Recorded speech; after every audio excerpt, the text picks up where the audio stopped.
manejar son varios. ¿Ya? No son difíciles, pero a veces tienden a confundirlos. ¿Ya? Pero el primer gran concepto, chicos, que ustedes van a tener que dominar es ciertos conceptos que la gente también va a hablar mucho, de qué es normal y qué es lo que es anormal. ¿Ya? Esa palabra la vamos a escuchar bastante. Y les pregunto a ustedes acá, los que están aquí presentes, ¿se consideran normales? ¿Por qué no se consideran normales? Soy mejor que el resto. Estoy más arriba que el resto. ¿No? ¿Cómo yo diría que alguien es normal? O por eso ustedes como para decir, no, no soy normal, tienen que saber lo que es normal. Una persona sin alteración. Y aquí quien está acá, y alguno que tenga alguna alteración, que se desconozca, buena. Ahora siento que cuando una persona se refiere a lo que es normal, por ejemplo, una persona no tiene ninguna alteración. Ninguna limitante. ¿Hay aquí alguien con limitantes? ¿Ven? Entonces el concepto es como bastante amplio igual. ¿Ya? Vamos a verlo desde el punto de vista de las definiciones, ¿ya? Que la normalidad y la anormalidad van a tener que ver con pequeños preceptos que existen y conceptos que se estandarizan para poder saber si la persona está dentro de ese estándar o no. ¿Ya? Por lo tanto, cuando ustedes quieran empezar a entender a sus futuros pacientes, sí o sí, ¿ya? En este caso el psiquiatra Illingworth nos da esta definición. Para reconocer lo normal es indispensable saber primero lo que es normal. ¿Ya? Y es lo que estamos haciendo en esta asignatura. Ustedes van a tener que observar bien y ver cómo es el desarrollo normal de los niños en este caso, para que ustedes después puedan detectar alguna diferencia de ese rango normal y después aplicar todo su criterio. Ahora, ¿qué empieza a pasar? Lamentablemente, empezamos a jugar con este concepto de normalidad y empezamos a ver cosas que, por ejemplo, las mamás o los papás o el entorno empiezan como a enmascarar cosas que ellos ven y dicen, no, es que lo hacen porque es flojito, no se para, es que los hombres no se mueven, ¿ya? Las mujeres maduran antes y tenemos varios conceptos que empiezan a hablar. Eso fisiológicamente es verdad, pero desde el punto de vista del desarrollo psicomotor hay muchas variables. ¿Ya? Por lo tanto, ustedes como van a ser profesionales de la salud que van a tener que enseñar a la gente, van a darse cuenta que ustedes para poder entender lo que es anormal van a tener que explicarles a los usuarios que mientras su pequeñito, que en este caso la asignatura apunta a los más chiquititos, se aleje más de lo que se considera, ¿ya? De las conductas esperadas normal, obviamente vamos a tener esas probabilidades de que se escapen y tengamos que hacer alguna cosa. ¿Ya? Esa definición que está arriba también es de Illingworth, que habla que mientras más se aparte un niño de lo que se considera o de las conductas esperadas para su edad, que ahí nosotros tenemos una estandarización, menos probable es que se trate de una variante de la normalidad. O sea, mientras más vaya acorde a su edad en el desarrollo, podemos decir que está dentro de lo normal. ¿Sí? Ahora, si yo les dijera, ¿es normal ser zurdo o ser diestro?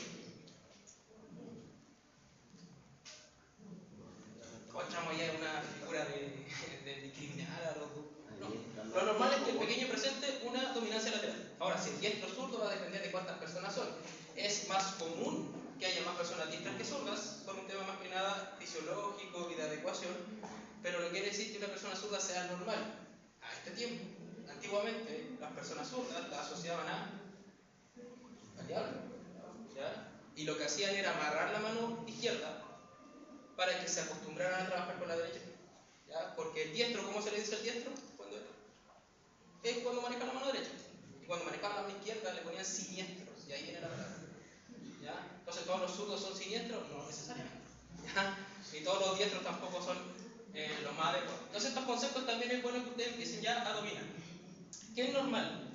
Vamos a ver un concepto que también ustedes van a tener estadística, que lo normal representado ahí, ese gráfico, es todo lo que usted va a poder apreciar en donde ocurre en la mayoría de los individuos de una población.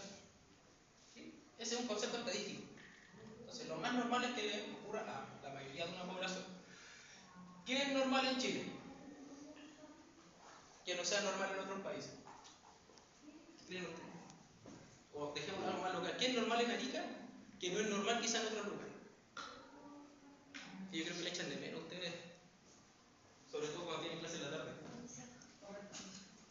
Comer. Pero algo bastante común que en Arica se tome una siesta y que los negocios corten un poco su trabajo y que abran después de cierto periodo, y eso no es normal en otros lugares.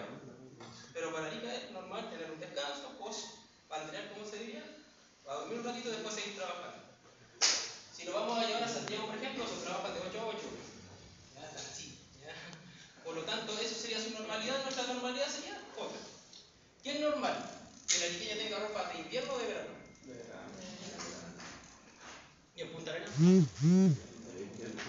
Entonces va variando siempre el concepto de los lugares donde vamos a estar trabajando. ¿Sí?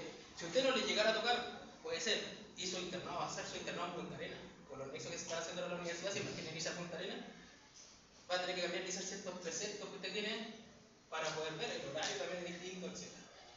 Por lo tanto, tenemos a un pequeño, ¿ya? Y ahí vamos a tener ahora una diferencia. ¿Qué es normal y qué es lo ideal? ¿Cómo diferenciarían esas dos palabras? Lo normal estamos diciendo que es lo que se realiza en la mayoría de las personas. ¿Pero qué sería lo ideal para ustedes? Que lo hagan el tiempo Que cumple quizá, que lo haga, pero que lo haga con alguna adecuación. ¿Sí? ¿Qué sería ideal para ustedes ahora como persona? Mira la frente. Ya, avanzar y aprobar. ¿Pero qué es lo normal? Lo ideal es que ustedes avancen y que sea fácil el camino y que ustedes puedan aprender. Lo normal es que para avanzar, pero va a costar un poquito. Y ahí tenemos una diferencia. La definición de normalidad, bueno, la vamos a poder ver ahí. Se refiere a lo que el niño debiera o no hacer. ¿Sí? Entonces, si un pequeño tiene cierta edad, debería estar haciendo esto o esto. ¿Ya? Si no lo hace, escaparía de la norma. Eso sería el concepto de normalidad. En cambio, la idealidad, no vamos a tener un concepto tan maravilloso, pero dicen, es lo que se refiere a lo ideal que hiciera el niño. ¿Ya? Como que todavía no nos separa mucho lo que tenemos que hacer. Pero desde el punto de vista práctico, si el pequeño tiene cierta edad, lo normal es que haga esto. ¿Sí? Pero lo ideal es que los niños ojalá lo pudieran aprender lo antes posible. Pero eso no ocurre. ¿Ya? Hay niños que van a demorarse más en hacer algo, hay niños que se demoran menos, y no quiere decir que ellos estén fuera de lo normal. Y ahí vamos a empezar a jugar nosotros con esta variabilidad que existe también entre todos. ¿Sí? Acá hay 21 potenciales kinesiólogos. 21 potenciales kinesiólogos que están aprendiendo lo mismo, pero 21 potenciales kinesiólogos que van a atender de forma diferente. No creo que usted esté pendiente de lo que haga el compañero. Oye, voy a poner la misma publicidad y vamos a hacer lo mismo siempre. ¿Ya? Que van a haber dos centros kinésicos iguales. No, usted tiene su marca, su forma de aprender. Y eso también pasa a los pequeños. Muchas veces ustedes van a tener diagnósticos: síndrome de Down, parálisis cerebral, miopatía, Duchenne, Becker, etc. Y no tengo que encerrarlos todos en un diagnóstico. Cada uno de ellos es un individuo con características particulares. Ahora, si empezamos a observar qué es lo que hacen las personas para que su niño se mantenga dentro de lo que se considera normal. Mi hijo sabe ocupar una tablet, es un genio, voy a mandar a Google para que pueda hacer cuestión. Empiezan la mamá y los papás: no, lo voy a meter a fútbol desde los 3 años. Cabrón, con suerte corre, pero vamos a meterlo ahí para que tenga su estímulo. Y un otro juego alguno, meterle más presión es sobreestimular al pequeño. ¿Ya? La sobreestimulación es aberrante, estimados. ¿Ya? Les recomiendo, cuando ustedes tengan una sala de estimulación, si es que a alguno les gusta esta área, no tengan música, luces, colores. Esta sala es muy sensorial para ellos, porque las cortinas son de un color, la acústica es de otro. Si yo pusiera música acá, si pusieran acá los de educación física, siempre hacen algo, entonces meter bulla, se pierden las capacidades que puedan tener el pequeño para captar estos estímulos y ir aprendiendo. Entonces, a veces la sobreestimulación lo que va a generar es que el pequeño no pueda tener quizás esa capacidad de poder concentrarse en alguna tarea.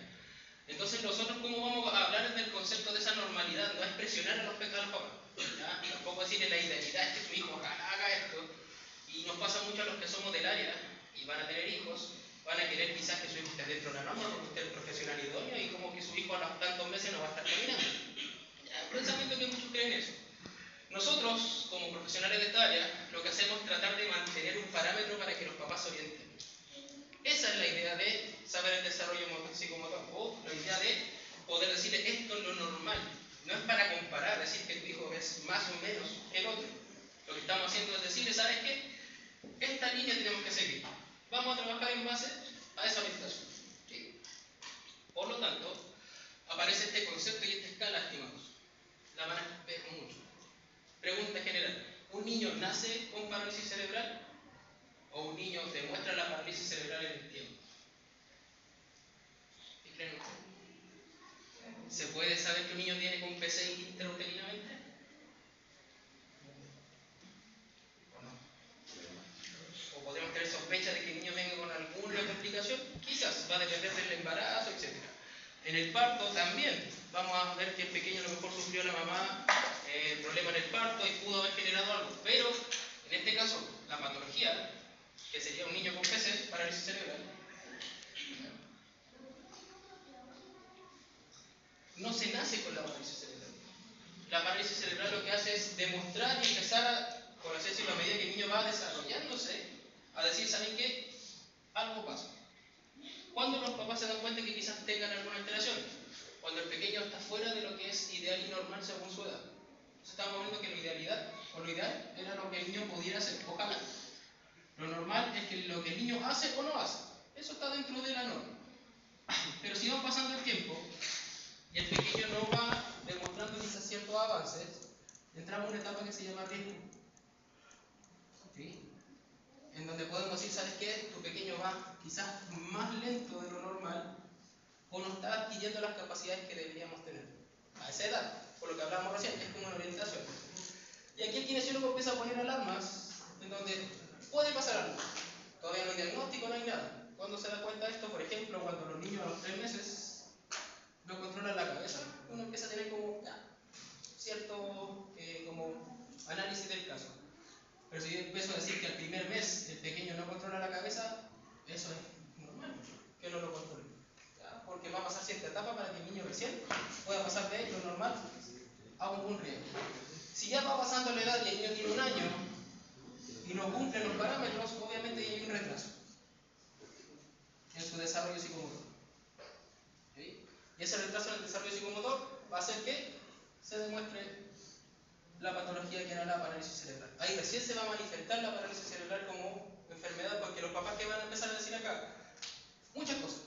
No, que flojito, no lo estimula, a lo mejor pasa algo, acá a lo mejor pasa algo, pero hay que buscar por qué se retrasó y aparece el diagnóstico y empiezan a hacer todo el análisis, según sufrimiento fetal, lo que sea, aparece la patología. Entonces los niños, para que lo empezamos a ver, no son patologías en sí, sino que el desarrollo lamentablemente manifiesta su patología. Ahora hay mucho adelanto de lo que era antes. ¿Ya? Ahora se podría saber hasta con ecografía si el pequeño tiene alguna complicación o no, desde antes, ¿ya? Que son mucho más profesionales. Pero eso no quiere decir tampoco que su hijo ya venga con complicaciones. Hay niños con síndrome de Down que lamentablemente quizás los sobreprotegen mucho y tienen todo el potencial de poder seguir una escala normal. Pero como lo encierran, empiezan a perder quizás propiedades o capacidades. Entonces, para que no se aburran tanto, porque esta es la idea que sea un taller, no que sea tanta cátedra, vamos a hablar de esto, de la dispersión de la variabilidad en relación al crecimiento. ¿Sí?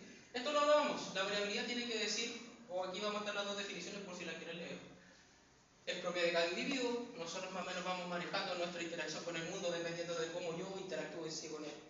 Y en el caso del rango de dispersión son los plazos, los intervalos que tengo quizás para poder decir, ¿sabes que este niño está entrando en riesgo o en retraso? O quizás está dentro de lo normal. ¿Ya? Mientras más complejo sea el acto motor, hablando del área de nosotros como kinesiólogos, los plazos se agrandan más. ¿Ya? No es lo mismo adquirir la marcha que controlar la cabeza. ¿Ya? Entonces eso nos vamos dando cuenta a medida que ustedes vayan avanzando. Que existen rangos de dispersión, podemos decir que un niño puede estar haciendo eso de tal edad a tal edad, pueden ser muy cortos los periodos o pueden ser más largos. Y la variabilidad es cómo nosotros somos sujetos independientes. ¿Ya? Y los pequeños también lo son. Por lo tanto, para que ustedes puedan empezar a entender los 4 conceptos que ojalá puedan tener ya claro: normalidad, anormalidad, rango de dispersión y variabilidad, les pido que por favor ahora sí o sí se agrupen en estos 5 grupos de 4 personas, formen un círculo si quieren y elijan a una persona que va a venir a sacar un papelito para poder trabajar con eso. El rango de dispersión son los plazos, los intervalos donde yo puedo esperar que aparezca un hito. Puede ser de 1, 3, 6 meses, pero siempre mientras más complejo sea el acto, más tiempo voy a tener para poder adoptarlo. ¿Sí? Por ejemplo, ¿ustedes cuándo se